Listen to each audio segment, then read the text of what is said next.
کسی گنہگار کا بخش دوں گا میں تجھ کو، یہ ہے وعدہ تیرا، میرا کوئی نہیں اللہ تیرے سوا، میں تیرے سامنے جھک رہا۔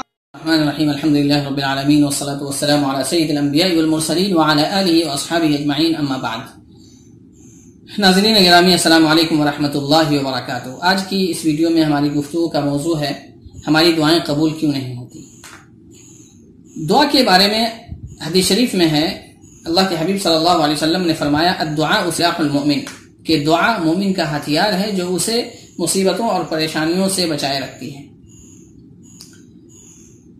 اب اکثر لوگوں کی یہ شکایت رہتی ہے کہ ہماری دعائیں قبول کیوں نہیں ہوتی، تو اس سلسلے میں غور کرنے کی ضرورت ہے اور یہ جاننے کی ضرورت ہے کہ آخر ہمارے اندر کیا کمیاں ہیں، کیا خامیاں ہیں، کیا کوتاہیاں ہیں جن کی وجہ سے ہماری دعائیں قبول نہیں ہوتی۔ تو اس سلسلے میں یہ جانیں کہ 4 چیزیں ہیں جو دعاؤں کی قبولیت میں مانع ہوتی ہیں اور رکاوٹ بنتی ہیں۔ دعا کی قبولیت کے لیے جو سب سے اہم اور سب سے پہلی چیز ہے وہ ہے اکل حلال اور صدق مقال، یعنی حلال اور پاکیزہ رزق اور سچ بولنا۔ چنانچہ پہلی چیز جو دعا کی قبولیت کے راہ میں رکاوٹ بنے گی وہ ہے حرام خوری۔ مسلم شریف کی روایت ہے، اللہ کے حبیب صلی اللہ علیہ وسلم فرماتے ہیں ان اللہ طیب لا يقبل الا طیبا، کہ اللہ تبارک و تعالیٰ پاک ہے اور پاکیزگی کو پسند فرماتا ہے، اور اللہ تبارک و تعالیٰ نے اپنے مومن بندوں کو انہی چیزوں کا حکم فرمایا جن چیزوں کا حکم اپنے انبیاء اور پیغمبروں کو فرمایا تھا۔ چنانچہ قرآن مجید میں فرمایا یا ایھا الرسل کلوا من الطیبات واعملوا صالحا، کہ اے پیغمبروں ہم نے جو رزق عطا کیا ہے حلال رزق کھاؤ۔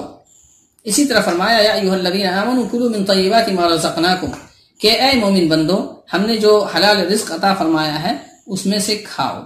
حضرت ابو ہریرہ رضی اللہ تعالی عنہ جو اس حدیث کے راوی ہیں وہ کہتے ہیں کہ اللہ کے رسول صلی اللہ علیہ وسلم نے قرآن کریم کی ان 2 آیتوں کو پڑھنے کے بعد آپ نے یہ فرمایا کہ ایک بندہ سفر کر کے کعبۃ اللہ پہنچتا ہے اور لمبے سفر کی وجہ سے اس کے بال پراگندہ ہو چکے ہوتے ہیں اور گرد و غبار سے اٹے ہوئے ہوتے ہیں، مہینوں کی مسافت طے کر کے وہ پہنچتا ہے۔ یہ اس وقت کی بات ہے جب ہوائی جہاز نہیں ہوا کرتے تھے اور لوگ خشکی اور سمندر کے راستوں کے ذریعے سے راستے اور سفر طے کیا کرتے تھے، اور مہینوں کی مسافت طے کر کے لوگ پہنچتے تھے۔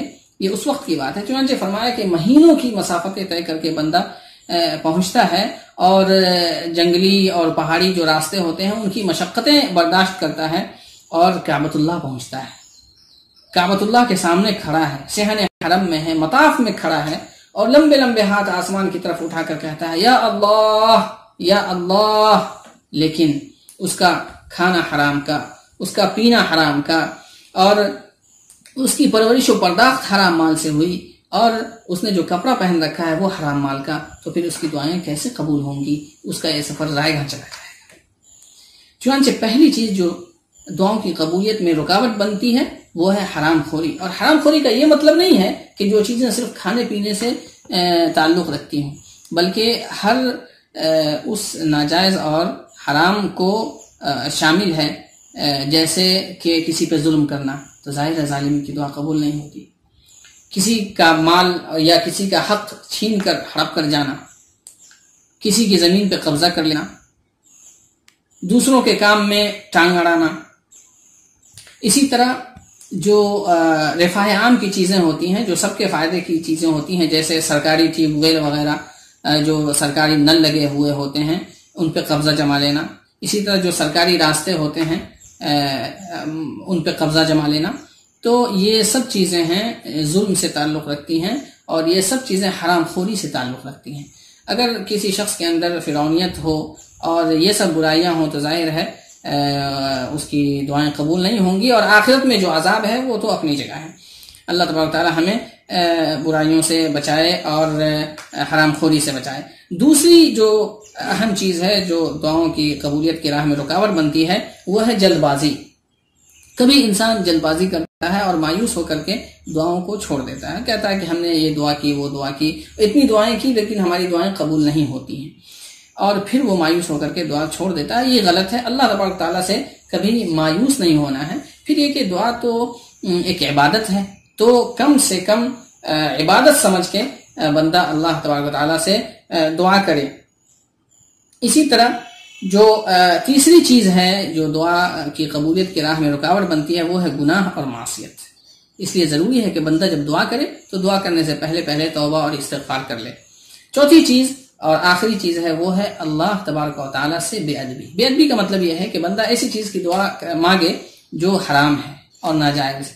مثلا کوئی شخص یہ کہے کہ یا اللہ ہمیں موت دے دے اور ہم زندگی سے عاجز ہو چکے ہیں، تو یہ بہرحال غلط ہے۔ اسی طرح کوئی شخص کسی دوسرے کے لیے موت کی دعا کرے تو یہ بھی غلط ہے۔ مسلم شریف کی روایت میں ہے، اللہ کے حبیب صلی اللہ علیہ وسلم فرماتے ہیں یستجاب للعبد ما لم يدعو بإثم ولا قطيعة رحم، کہ بندے کی دعا قبول ہوتی ہے لیکن شرط یہ ہے کہ وہ گناہ کی دعا نہ کرے اور قطع رحمی کی دعا نہ کرے۔ تو خلاصہ یہ ہوا کہ 4 چیزیں ہیں جو دعا کی قبولیت کی راہ میں رکاوٹ بنتی ہیں۔ ان میں سے پہلی چیز حرام خوری، دوسری چیز جلد بازی اور مایوس ہونا، تیسری چیز گناہ اور معصیت، اور چوتھی چیز ہے اللہ تبارک و تعالیٰ سے بے ادبی۔ تو اس لیے ضروری ہے کہ ہم ان چیزوں کا خیال کریں، تو انشاءاللہ تعالی حرام خوری سے بچیں، جلد بازی سے بچیں اور گناہوں سے بچیں، اللہ تبارک و تعالیٰ کے ساتھ بے ادبی نہ کریں، تو انشاءاللہ ہماری دعائیں ضرور قبول ہوں گی۔ والسلام علیکم۔ دل سے دھڑپا گناہوں کا دھل جائے گا، عشق آقا میں